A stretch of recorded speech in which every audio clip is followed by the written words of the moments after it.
رحمن يا رحمن ساعدني يا رحمن اشرح صدري قرآن املأ قلبي قرآن واصلح حياتي قرآن رحمن يا السلام عليكم ورحمة الله وبركاته دمان ولا لها قروح بدن قيمها لوايدين سلامة ميل والبا جوكتاني ساعد والبا إذن تها إذن كو السلامي وحان إذن كو السلام السلامة إسلامك بورها نكو علص يا السلام عليكم ورحمة الله وبركاته إذن ليهي ولا لها قيمها بدن هذا نكو عصب تاي سودو قلبك جعليني سافة دهور إلي جوكتاني واد mahadsan tahay intina qadimta Allah una xariisto waalidiinta ee ka tagani ummadda Soomaaliyeedna waxaan leeyahay samri iimaan Allah na wada siiyo dhamaanteenaba walaalihaygiyo maalmahan inaan fiidii la soo duubo ma habboonin anigana maan jeclaysanin in hooyo Soomaaliyeed midna oo ismidna asaa u saarna inaan fiidii soo duubo markii Ilaahayna ha naxariisto Ilaahayna shahaadada ku xiriiriyo qabrigoodna Allah u waasiyo walaalihayna dhammaan ku geeriyooday laba maalmood ka hor magaalada Muqdisho naxariista jana Allah ka waraabiyo ilaahayna dambigooda ah dambi dhaaf insha Allah waalidiinta ka baxeen samari iimaan Allah wada siiyo dhamaanteena Allah na wada siiyo maanta waxaynu wada qisadaas oo ku dhacday gabar Iraaqi ah Iraaqiin amba Iraaqsa u taqaanaa Iraaq gabadhaas waxaa la dhahaa Aaya waxay ka sheekeynaysaa nolosheeda walahi qisada laba habeena dhageysanay caloosheega horse waxay tiri hooyaday ayaa sabab u ahayd inaana weligay aana dhali doonin mustaqbalkeygana damartay hooyadeed subxaanallah hooyadeed waxay ku sameysay Aaya waxay ahayd gabar yatiima isla nool eedii Aaya waxay ahayd waxay ka soo jeedaa dalka Iraaq waxa waaye gabar oo waxay ahayd yatiin ah isla nool ayadii hooyadeeda aabaheeda meesa arkin wiligeedii allaheeda ayadoo hooyadeeda uur leh oo aabaheeda dhintay Aaya waxa u soo rafaaday hooyadeed macaan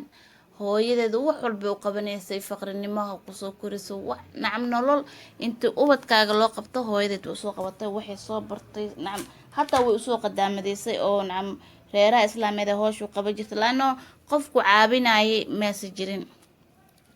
Aaya way weynaatay waxay baratay jaamacadeeda dhameysay Aaya waxay isjeclaadeen wiil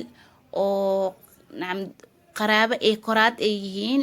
isjeclaadeen wiilka markay isjeclaadeen wuxuu ka soo doontay hooyadeedna way u diiday waxay tiri may ma guursanaysid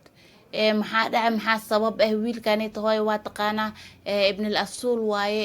qaraabaan nahay nacam maxaa igu diidaysaa qof oo asaga oo ka fiican aba ka wanaagsan maase guursaleen laana wiilkana wiil wax barto ahay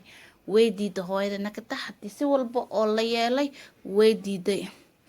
gabadhi way joogtay waxay joogtaba hooyadeeda haddana mar labaad haddana usoo noqdeen ayada wiilku waxay tiri hooyo inaan iska dartida rabaa wiilkii walaalkii ahaa hooyada haddana way diiday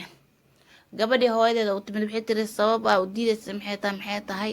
oo nacmo wiilkan qaraabaan nahay hadii maanta ibn al-halaal oo la ka saay waaye nacmo dad la ka saay waaye leesha igu diidaysaa aan banaanka kama keenin hooyadeed waxay tiri may reerkan kuma rabo mana guursanaysid maxaa sabab ah nacmo waxay tiri cadaabo horaa naga dhaxayso cadaabada maxaa nooga gala waa cadaabo jid nacam abkoogiisa nacam maxaa iga gala aniga hooy ninkan waa u baahanahay isagana way jecel yahay anna waan jecelahay mustaqbalkayga ka fikir haddii kale waa isdilaa alcamuum gabadhi waxay tiri hooyada waxay tiri okay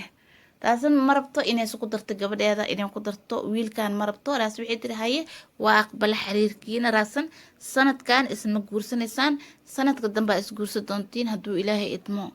wixii sida socotay gabadha ay wiilka khalaas waa la isku ballan qaaday wiilkii gabadhii wuu qatubsaday qatiiba amba faraantii uu geliyay bas u taqaanid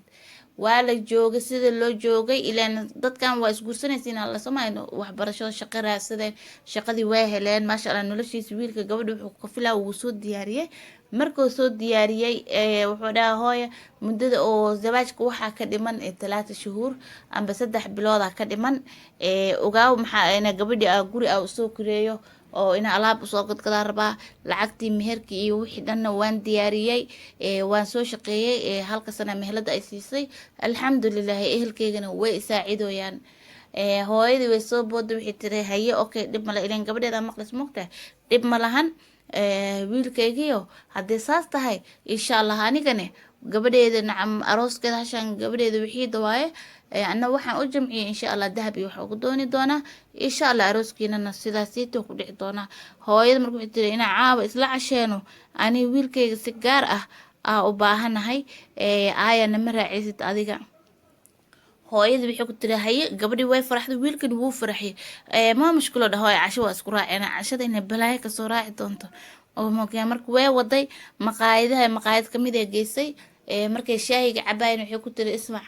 gabadheeda ma kuu rabo mana guursanaysid waayo aabaheed nacam waxay dilkiisa ka dambeeya reerihiina waaye gabadheedana kuuma daraayo uwad adi dhashane inaan arkana ma rabo wiilka wuu naxay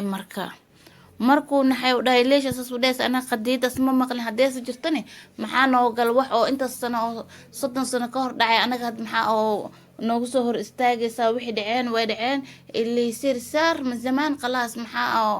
noogu anaga oo guurkeena maxaa ugu galan maxaa asbaab iyo sabab iyo dhibaato maxaa oo ugu gal waxba uguma gelin anaga jiil hadda soo baxaana dadka hor dhibaatada isku geysteen iyo ka isku geysteen alcamuum habartu waxay tiri gabadheeda ka fogaaw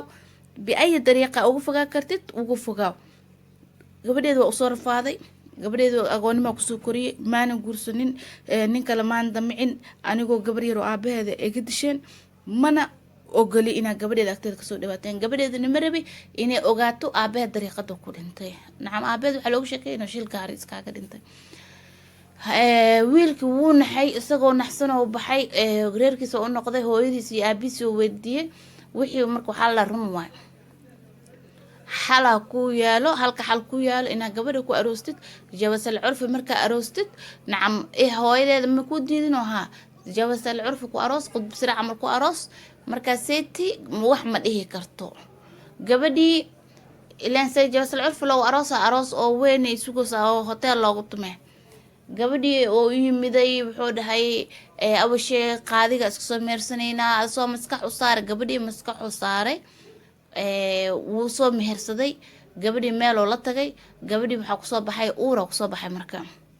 3 biloodna way dhammaatay oo zawaajkeena intaa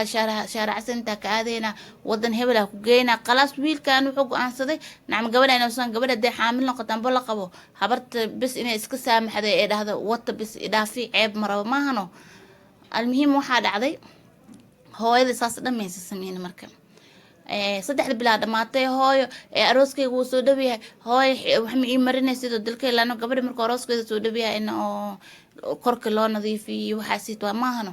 hooyo arooskeyga wuu soo dhaweeyay goorme oo aniga oo igeynaysa ay xamaamada aadaya goorme soo nadiifina habartii alcamo maxay tiri gabadha arooska tamishin bir markuu ka dhimayahay gabadhina waa la qabaa ciyo walac waa sameeyso oo gabadha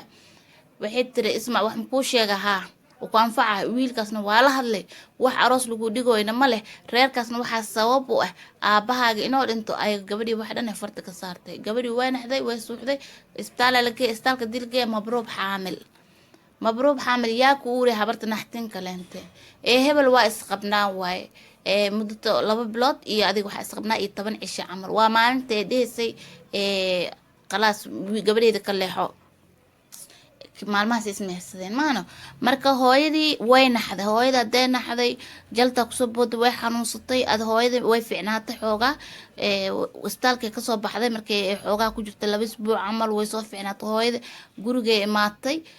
gabadheeda lama hadlin way ka aamustay way baxday waxay doontay cushaab ama madaabaad hadba saa u taqaanid waxay doontay madaabaad ama cushaab ay doontay cushaabka marka waxaa waa qalaas ilmaha dhan wuu kasoo ridaa gabadha amba minka dhanaaba qaraxaaya mar dambe meesa dhalayso waxay samaysay gabadhii ilaan hadduu dhiig bax badan ku dhacay oo minkani xoog ku furmay wuu qarxaa soo maha gabadhii cushaabkeesiisay shaahiga ugu dareysaa waxayna dareemayna cuntooyinkeena dareemayna gabadha cushaabka ka buusisay gabadh talaajada wax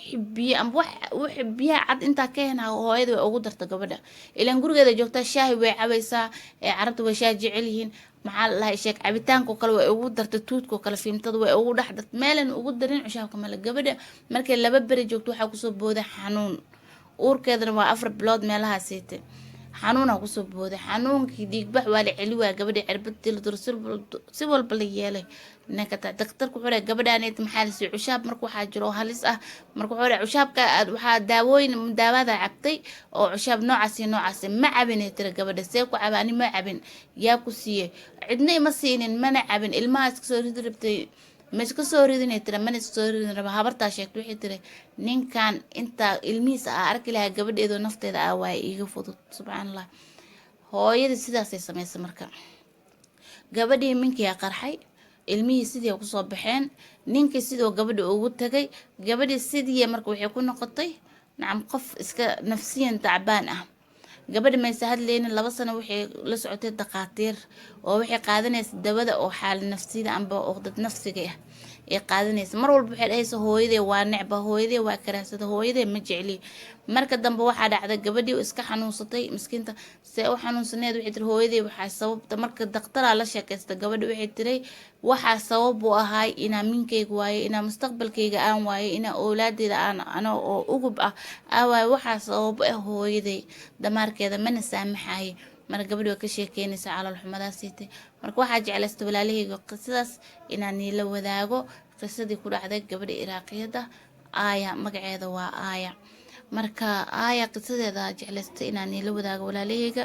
waana mahadsantihiin sida mar walba ay la joogtaan hanaga hilmaamina leegta iyo sheerta hadduu video ku cajibiye leegdhe hadduu ku cajibina leegdhe waa walaashaada sheertana nagu caabiya insha allah waana mahadsantihiin meel walba adduunyada ka joogtaan waxaa idin leeyahay jasaakumallaahi kheyr waa walaashiina waa miskiintiina yareed marka waxaa idin leeyahay habeenkii iyo bashaarka waxaa idin wacnaado qisadaasaa jeclaysta inaan niila sheelgareeyo walaalihii oo quruxda badan oo qiimaha badan